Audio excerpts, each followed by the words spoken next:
Halo semuanya, perkenalkan nama saya Adinda Kayla Tanfiri dengan NIM 250907027. Nah, di video ini saya akan menjabarkan hasil observasi saya terhadap sebuah UMKM berupa warung bakso, yaitu Warung Bakso Sidomulyo yang terletak di Jalan Semencirim.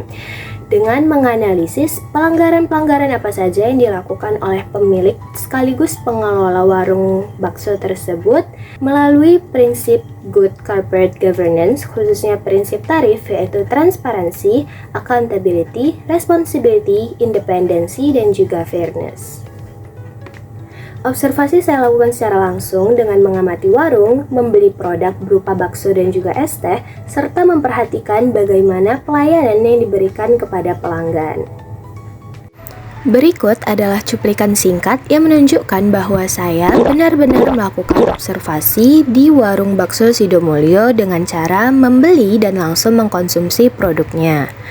Melalui proses ini, saya dapat merasakan secara langsung kualitas rasa, kebersihan, serta pelayanan yang diberikan, sehingga hasil observasi yang saya peroleh itu menjadi lebih nyata dan juga objektif.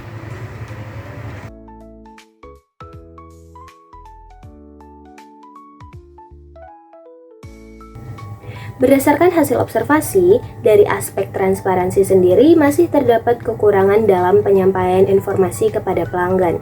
Hal ini terlihat dari harga kerupuk yang tidak dicantumkan secara jelas, sehingga pelanggan tidak memperoleh informasi harga dengan baik sebelum melakukan pembelian. Dari aspek accountability atau akuntabilitas, standar pelayanan yang diberikan belum optimal. Hal ini terlihat dari proses penyajian makanan kepada pelanggan yang tidak menggunakan nampan,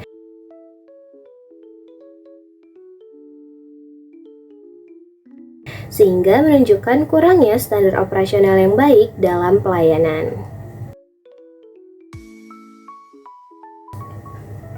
Pada aspek responsibility atau tanggung jawab, ditemukan beberapa pelanggaran yang cukup signifikan, mulai dari kondisi tempat yang kurang bersih,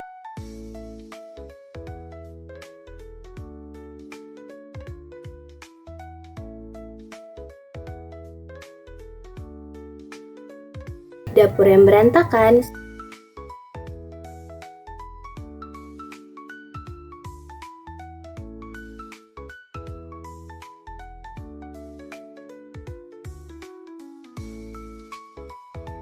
serta ventilasi yang tidak berfungsi dengan baik yang menyebabkan asap masakan tidak terkelola secara optimal dan mengganggu kenyamanan konsumen.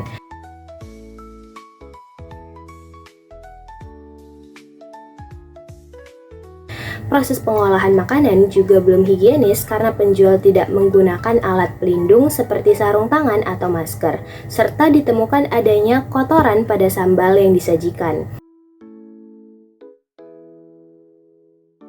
Selain itu, terdapat hewan liar seperti kucing yang masuk ke area warung serta terdapat lalat di sekitar makanan. Hal ini menunjukkan kurangnya pengendalian kebersihan lingkungan yang berpotensi mengganggu kesehatan konsumen. Selanjutnya dari aspek independensi atau kemandirian, pengelolaan usaha ini masih bersifat informal dan belum menunjukkan profesionalitas kerja yang baik. Hal ini terlihat dari tidak adanya standar kerja yang jelas, terutama pada pengelolaan dapur dan proses penyajian makanan kepada pelanggan. Dan yang terakhir dari aspek fairness atau kewajaran, fasilitas yang disediakan oleh warung bakso ini belum memberikan kenyamanan yang merata bagi konsumen ataupun pelanggannya. Minimnya lahan parkir yang dapat menyebabkan kendaraan pelanggan itu terkena hujan secara langsung, serta kondisi ruangan yang sempit membuat kenyamanan konsumen itu menjadi berkurang. Berdasarkan hasil observasi saya, dapat disimpulkan bahwa meskipun warung bakso ini ramai dikunjungi oleh pelanggan tiap harinya, tetapi warung bakso ini masih memiliki kekurangan dalam penerapan prinsip tarif, terutama dalam prinsip responsibility dan juga fairness. Oleh karena itu, beberapa Perbaikan yang dapat dilakukan ataupun solusi yang dapat saya berikan antara lain yang pertama dengan mencantumkan harga secara jelas untuk meningkatkan transparansi. Yang kedua, menjaga kebersihan serta higienitas dalam proses pengelolaan makanan. Yang ketiga, memperbaiki sistem ventilasi agar asap dapat keluar dengan baik. Dan yang terakhir, menyediakan fasilitas yang lebih baik dan juga layak bagi pelanggan seperti penataan ruang dan juga area parkir yang lebih memadai. Selain itu, diperlukan juga standar pelayanan yang lebih profesional agar kualitas layanan dapat meningkat dan memberikan kenyamanan serta kepercayaan bagi pelanggan. Demikian hasil observasi yang telah saya lakukan. Saya harap temuan ini dapat menjadi bahan pertimbangan ataupun evaluasi dalam meningkatkan kualitas usaha ke depannya, terutama dalam aspek kebersihan dan juga tanggung jawab terhadap konsumen.